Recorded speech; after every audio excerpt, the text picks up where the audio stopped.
Okay, so there's her side to the story, and there's my side. So let me share my side first. So we were friends for after that. Like I said, after that, So many years. yeah, after that experience, we were friends. We're best man and Chief chief bridesmaid for our mentor and the wife. So on and on like that. We're friends. We established communication. So I used to ghost on her. Maybe later we'll talk about that in details. But what happened was the friendship had grown to a point where we're talking on a steady. And he was speaking relationship, but in coded terms. But I was getting it because I had been in a relationship. Please go on, sir. Yeah, so so I was, you have to know how to play your card. The fact that you are spiritual, some of us are just very spiritual. You're spiritual, but you guys get street sense at the same time. So what I used to do was I used to flash in my green light, then withdraw it. Now the reason why I used to withdraw it was because I knew the timing was not right yet for a relationship. So when we're talking here and there, I would flash in the green light, then I'll withdraw it immediately. Then when I observe again that it's like it's been long, you flash green light, I'll flash again, withdraw. So she was getting the message I was passing intentionally. I was doing that for her to get so that she can wait, because that was what was playing in my head. My essence of doing that was see the green light and know that there's a reason for you to wait here, so that you don't, because I also knew, she used to tell me about the other guys. Exactly, I was coming there, especially because I was just innocently just confiding in a brother of mine. Yes. Because he was brother zone. The brother was still innocent too. So I was just confiding and telling him, see what's going on, see these guys asking me. I think by that time I'd broken up with. Yeah. Yes, I just come out of a relationship, so I was just gisting him basically because I knew that I was going to get married around a few years down the line. I knew. So I was just telling him because it was about time for me to make decisions and all that. So I was confiding in him. So I didn't know that what he was doing was flashing the green light so that I will now wait. Continue, sir. Yeah, even the funny thing was there was even a time a close pal of mine was like becoming very close, and so someone would ask me, were you worried? I was never worried for once. Once in a while he would ask me, what do you think about this girl? Okay, he was getting close to me. Yes, to you. Okay. So he would come meet me like, what do you think about this girl? I'd be like, oh, she's a nice girl. Oh, I relate with her. I talk with her. She's very nice. She's fine. She's this, she's that. So if you are considering her, please, by all means, go ahead. And you already knew. And I already knew, right? But I was doing that because I wasn't bothered, right? I don't know the kind of work anybody has, so that's why I said initially that what I'm sharing is subjective, right? Yes. So there was that confidence in me that even if you people start dating, they didn't date, but in my head I was like, even if people start dating, when I'm ready to come and get my thing, because he always works with what God has said. Yeah. So the only reason, and let me be honest, that is the only reason why a man could have the guts that he had. He already knew how God communicates to him. So God had told him that I was his, even though God had not yet told me, but God was keeping me, because I had no idea why I was staying on the spot. I wasn't saying yes to anybody. Good guys, great guys, but I wasn't just opening up to them. And that was because, God had his thing playing out. But this man, because of what God had said, and that's the man, and that's one of the things I appreciate in you. When God has said it, whether he looks like it or not, just because God has said, no matter how long, he stays there until it's time to move. Alright, so all I was just waiting for was time to move. I know a couple of times I'll think about it. God will tell me, you don't worry. You are about what concerns me. I'll keep that which belongs to you. Yeah. And I knew what he was talking about, so I was fine. So until we started dating, courting officially, December 28th, 2017. And that year I told God, I said, if this guy doesn't make it, because why will I go on, I'll go on friendship dates. Then I was in first stack with a few people, and they are communicating things I like to hear, visionary men, but it wasn't just working out. I couldn't wait to leave the place. My mind was going to somebody who was busy giving green lights and red lights. It was pretty confusing. And yet I was still sure that I was supposed to wait. I told God, if by the end of this year your son does not say anything, sir, I'm moving on. And at that point I meant it. And December 28th at a choir rehearsal. After choir rehearsal. After choir rehearsal. The things that go on in church. No, don't make it sound like that. No. My point is, you think everybody talking in church they are sharing Rema. Yeah. Yeah. So December 28th after choir rehearsal. According to him, he didn't even plan. Maybe you should share that. What I had in mind was, I'd seen myself asking her out on. That what I had in mind was 31st December 2018. Okay. That's what I had in mind. So that would be like a crossover thing, right? Because the same way a lady knows when a guy likes her, the same way a guy also would know when a lady is already buying his gospel, right? So she was already buying my gospel. Somehow I just knew, right? So that thing in me was like, okay, so let's just wait. So that was why I was showing the green light. The essence of the green light for me was know that my interest is here, but it's not yet time, right? And once in a while when we have conversation, I always tell her, that when God tells me something, if it is not yet time, no matter what, I won't go. Now, all of those things I was saying were very calculated. I was doing it intentionally to pass a point. So I came into church that night. We had a choir rehearsal. I came into church that night with the mind of just coming for rehearsal. And of course, after rehearsal, we used to sit down, just talk about life, share scriptures, and all that. So it was funny because rehearsal would be on, and I'm tired. I used to come from shop then. I'll be so tired, and in my mind, I just want to after rehearsal, I just go and sleep. But the Son of Man would actually stay awake throughout the night. Won't sleep. Just talking scripture. We just talk life, talk scriptures, music, gospel music. Then the Lord had snatched her from the jaws of But different. We're having beautiful conversations. Yeah, so we just stay up till 7 a.m. Till 7 a.m. Then he will now still follow me to the front of my father's house. Then before I will now go back. He will stop at the gates. He doesn't have to go inside. Stop in front. And he will go then back. I'll go back. So that was going on. So that was what I had in mind. Like, oh yeah, I'm coming to see my friend. Then she was my friend. Now she's my best friend, right? So I was coming to see my friend. I just got back from school that week, right? So I timed my arrival period perfectly so that I can see her on Wednesday before church on Sunday and all that. So Wednesdays were for me, the period where we really get to spend a lot of time. So I had to time my coming back within that period. So all I had in mind was just the normal conversation we normally have after rehearsals. We're in the middle of something very unrelated. Yes. Very, very unrelated. And that knowing I had the first day, I knew, just came again, right? And I knew at that point that it was the right time to say. So I fought it for a few seconds, like, no, I want it next year. But it was like God telling me, now is the right time. Now is the right time. And I didn't know at that time that, I didn't know she had told God already that if we cross into next year, we just had 3 days to the cross of the other year, so just so you know that nothing was planned, I just asked her, I said, can you wait for me? And I'm like, wait for you to go to your sister's house and come back, because what kind of spiritual way of asking me out was that? So I now did a little explanation and so that was how I asked her out. Okay, so I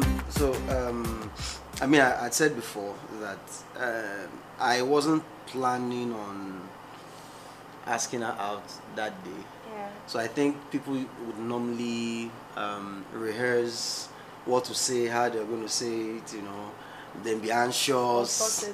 Be anxious, or thus says the Lord. Whilst I was praying, the heavens broke into two. So I didn't have any of that. We were just having a very random conversation, very unrelated, and I had that knowing I fought it for a few seconds, but when I knew, so all I could say at that point was, will you wait for me?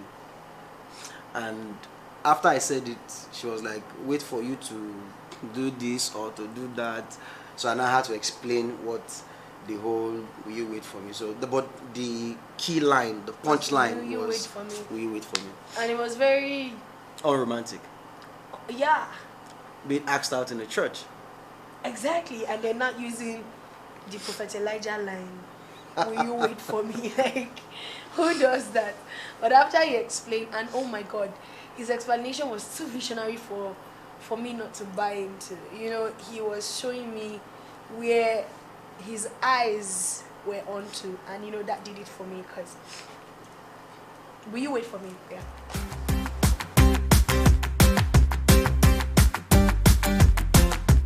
Alright, so first off, it was that I had a friend in him. You know, a friend who was there. He was present, and he was not everywhere. He was not that guy you would see with everybody. And when I say everybody, I mean you cannot say he's with this person, that person, that person. No, he had this disciplined life, and so he was a friend who was, his eyes were one. And when they say the eyes is one, his eyes were just one, and he's just full of wisdom. So I used to love having conversations with him because it felt like a fount in him, so wise a fount. And he wasn't pushing it to you in his conversations, no. He would listen, and that's another thing. He loves to listen. He could listen for you 1 hour and just be silent, and he's like, you could see that he's into what you're saying, and he's visionary. Very visionary. So like I said, his legs could be in a place, but his eyes are onto what God has said. He's steadily strategizing and, you know, projecting onto what his life is about. And these things were very attractive. Also, he's family oriented. Very family oriented. You know, I would not have, you know, even been attracted to a person who did not love God. So he, God chaser, God lover. He's my friend, visionary, family oriented, super intelligent. Like, you could have several conversations about different other things with him aside just the random conversations. And you know, these things were the things that were just floating on top. I mean, getting to now know him as my husband, I'm thankful.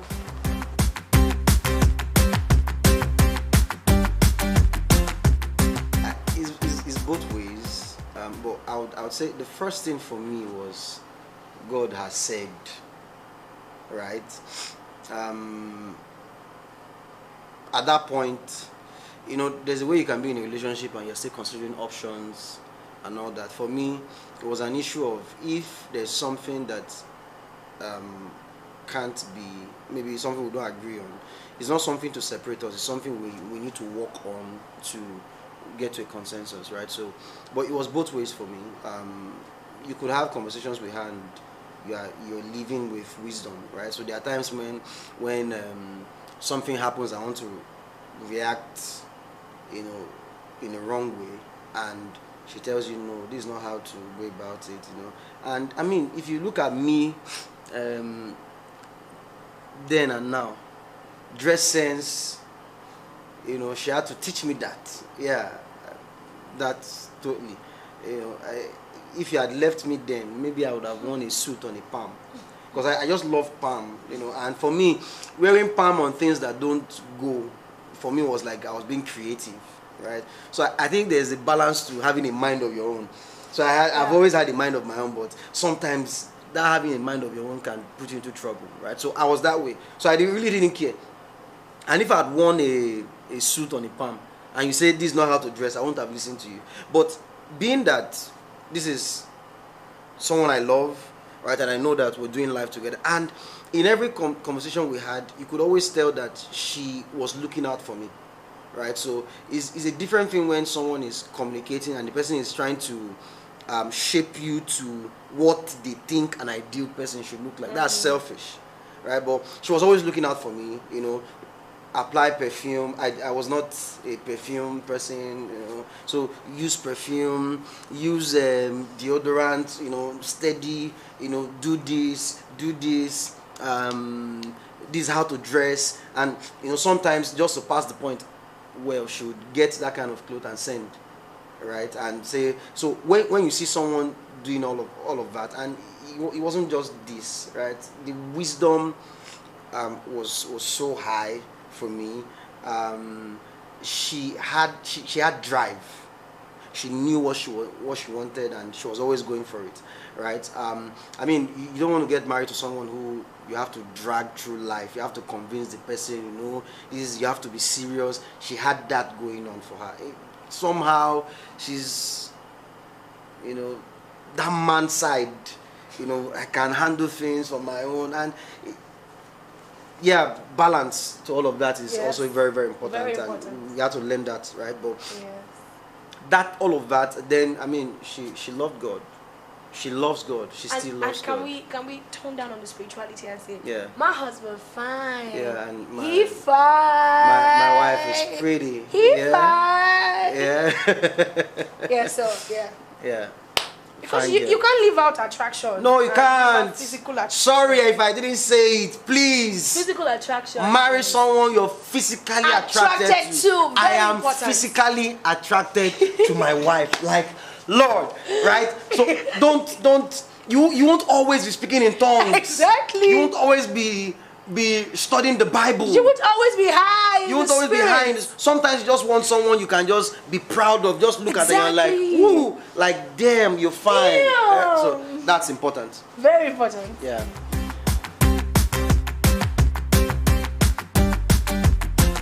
So let her go first, because I did a lot of anointing, so it's very easy for her to pick. But me, I have to really think to remember. So just in case maybe when it's my turn I don't remember, I'm not acting, right? I'm just being sincere. So please, so and go gentle on me. During courtship, because he was totally blank on a relationship. I mean, it was his first relationship. Like I said, I had been in one, I had a few experiences here and there, but he was totally blank. And so it was crazy for me, because things I would naturally expect of him, he had no idea about. It was causing too many issues. Maybe one would be, let me use this, my video shoot. I had a video shoot. Do you remember that period? Yeah. And throughout the day, he did not ask, oh, like, you know how it is before the video shoot even commence? The man you're in a relationship with should, send a text and say, oh, how is it going? Oh, what's happening? Oh, nothing.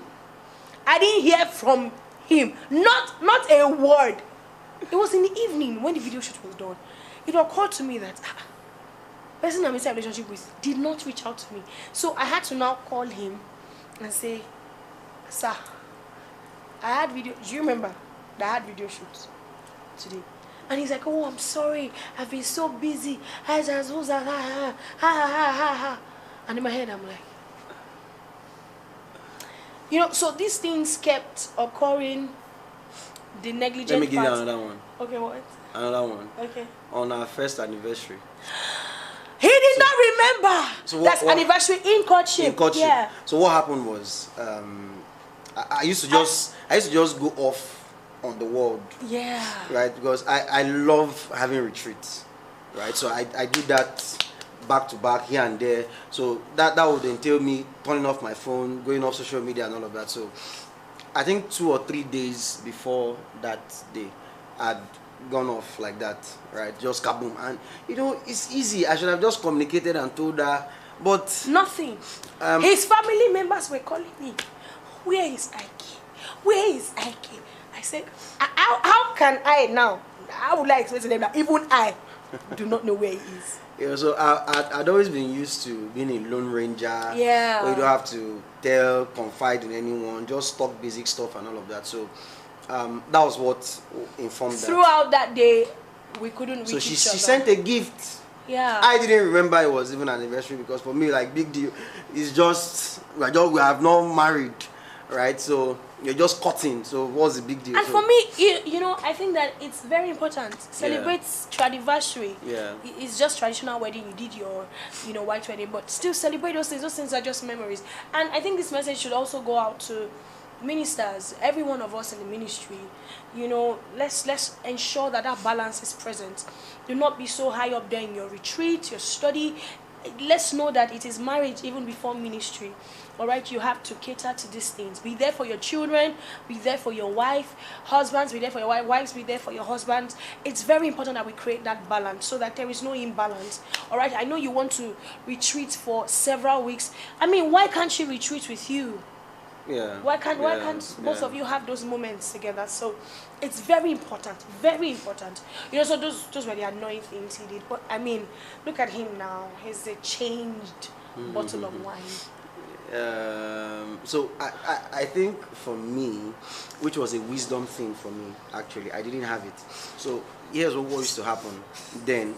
I'll be hard on myself, that's fine. Right, so what used to happen then was, so when we talk, like she said, right, she loved how I used to give advice. So sometimes I get carried away in all the, I love how you dissect issues when I bring it to you. And also, I just go in the pump of, so she comes up with something, and I just go kablam on her. Like, this is not right, this is not right, this is not right, this is not right. And she would then be like, I don't like the way you're responding. So in that moment, I'm like, come, hold on. Just a while ago, you just told me that you love. So now I'm just giving you more of, you know, I had it hidden. What you say you love, and you're reacting like this. So I didn't know. All she needed was, don't come from a position of, and right now, understanding it, I don't even like when people do it to me. Right? So someone comes to you and tells you, I failed at this. The right thing to do is not to still major on what the person did or what they failed at, right? They know they failed. It's like even sinners. You see someone smoking and you're coming with a Bible, naturally they want to hide and even be the smoke defensive. And be defensive. Yes. So the right thing to do is not to now go hard on them and tell them you are going to hell. Listen, anybody going to hell knows they are going to hell. Yeah. So there's no point. So the right thing to do for me then would have just been to, you know, I'm better with that now. But it used to annoy me then because I didn't understand, like, what's up? You said you like me telling you, giving you advice, and you're reacting like this. So it used to annoy me then, but like I said, it was a wisdom thing that I didn't have that was causing the problem.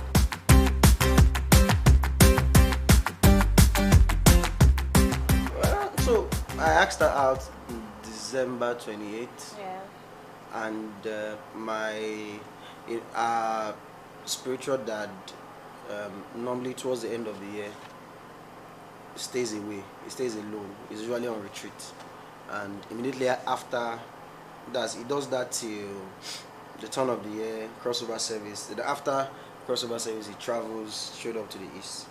So what happened was I couldn't see him within that period, that space of time, being that we're towards the close of the year and he had that retreat thing going on. Then first and second is celebration day and all of that. So before I could know what was happening, I traveled.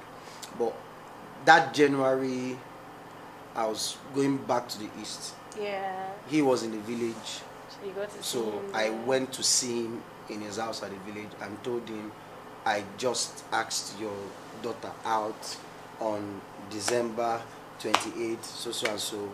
And so he asked a few questions he could ask, you know, then gave us his blessings, and eventually he requested to see her, and they spoke about it. And so the effect of that, of sharing that, is that accountability thing. Yeah. You know, and that submission thing, it would always give you guys, both of you, that coverage, that security. You know that, oh, this person is now aware, this person is now aware. So you want to live up to the responsibility. You want to do better. You want to get better because you've seen their marriages work.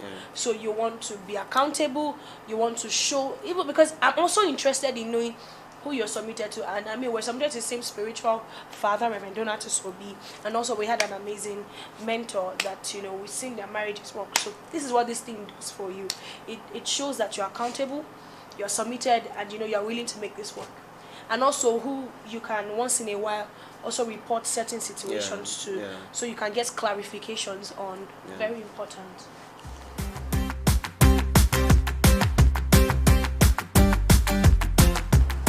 So she would kick off, but let me just say this. we dated for 2 years.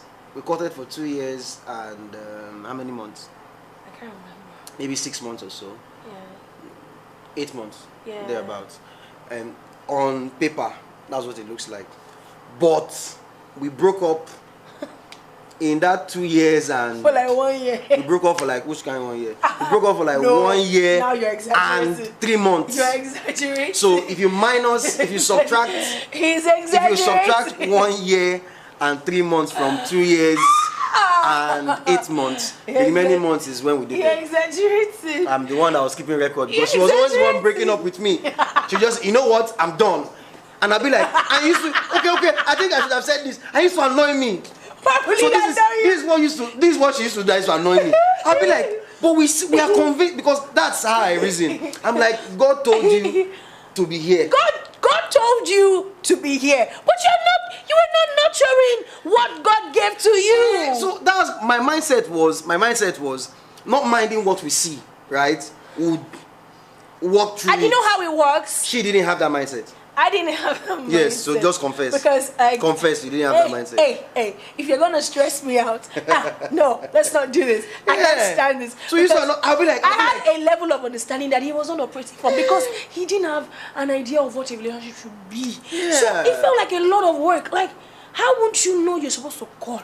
How won't you know you're just supposed to nurture? I'm a woman. You're supposed to do these things. And it took him reading books, confiding in mentors, and all of that. And I was not even ready for that. The key thing that broke me was, one time I was in Makurdi, and we had a very lengthy. We broke up when I was in camp.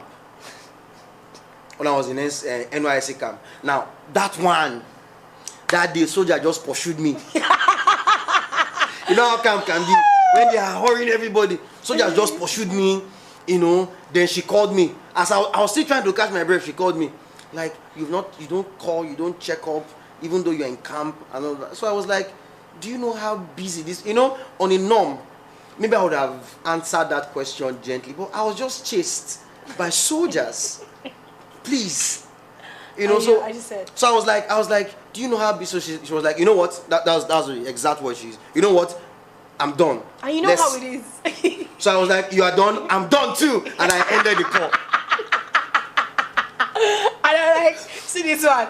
I'm not going back to this relationship again. Yeah. I'm done. I'm tired. She always tell me, you know what? This time I mean what I'm saying. She said that in like maybe 7 times or so. Because we're always breaking up. We're always breaking up. Every time she felt this time was the last time, and we will eventually come back. Yeah, but no. No. I don't used to come back. In fact, one particular time, I think it was my mom that noticed, there was a break in transmission, and she was like, "What's going on?" I'm like, "No, who's that? I'm done. I'm not in a relationship with him anymore." Majorly just trying to prepare her mind for the next person because. In that space, and you know how it is when there's a vacuum in a relationship, there are responsible people who are already chipping their heads and are trying to live up to that responsibility. You start considering them. And even in that space, I was experiencing that peace, but yet this fella was stressing me out. So it made me always say, you know what, let's break up, since you don't want to live up to responsibility. What she didn't know was that her mom called me. Yeah, I didn't know that. She didn't know. She called me one of the days and was like, she was not giving me advice that, all the problem we were having was centered around communication. Yeah. That was all. He there was no other thing. Right? Because, like I said before, I could just blank out. I could just be like, okay, I need some time with God, 1 and week. I blank out 1 week, 2 weeks.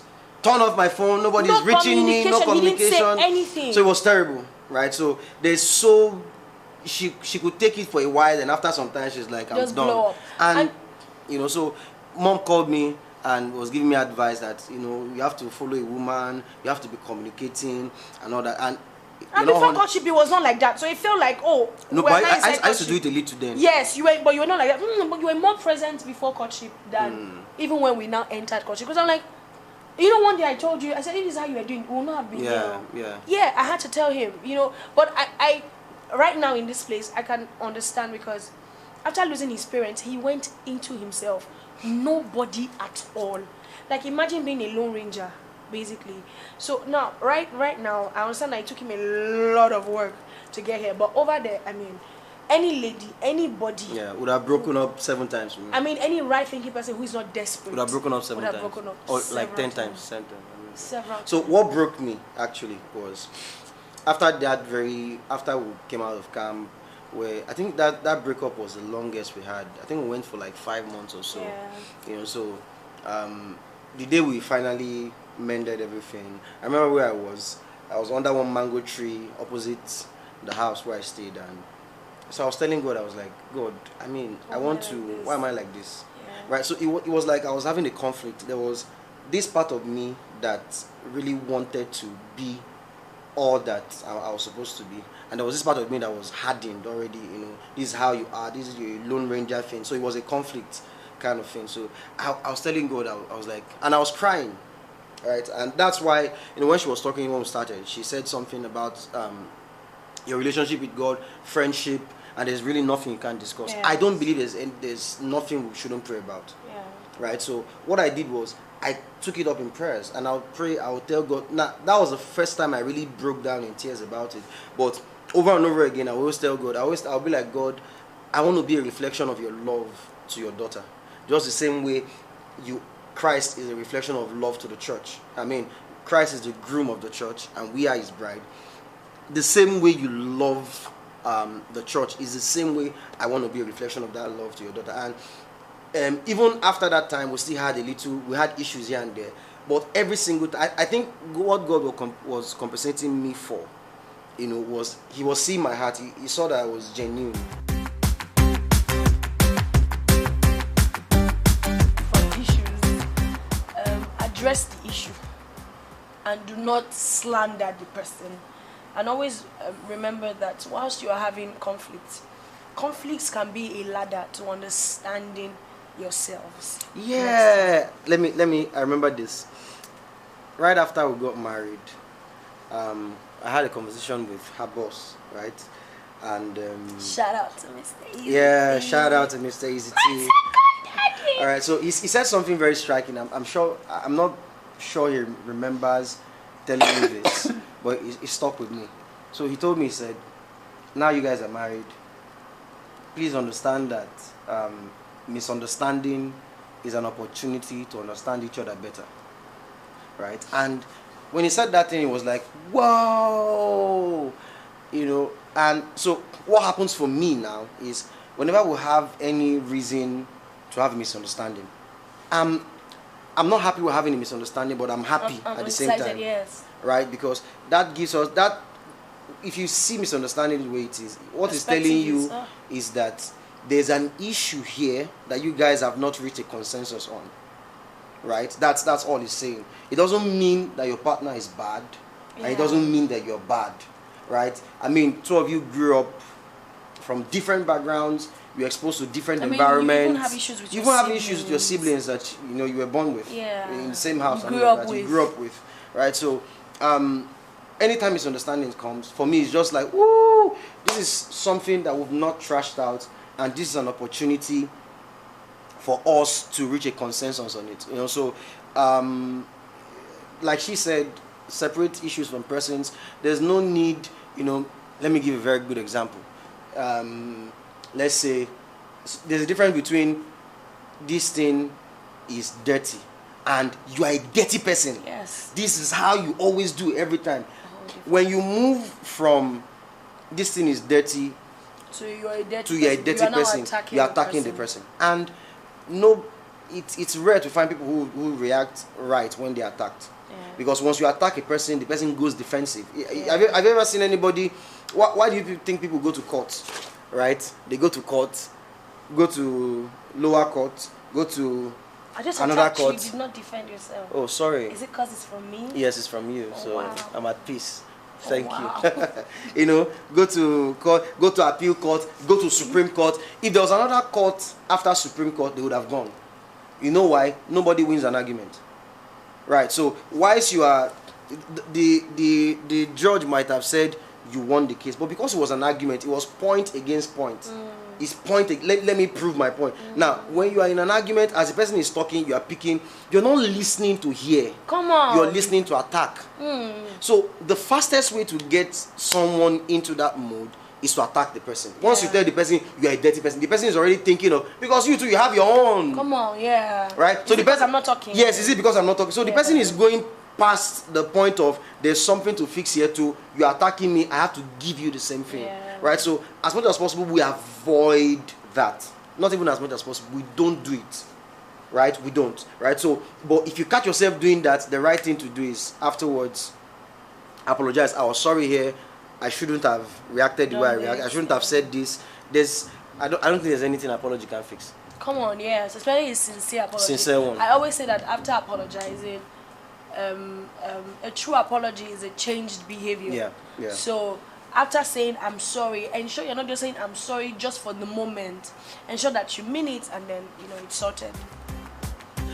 I knelt down. There's no crime in that, right? I knelt down and I can't remember the exact words I said, but we shall propose. As I was reading the words, I remember and I'm like, hold up, I'm getting engaged. It was a whole surprise. The whole how I was dragged in, to come for it was very surprising.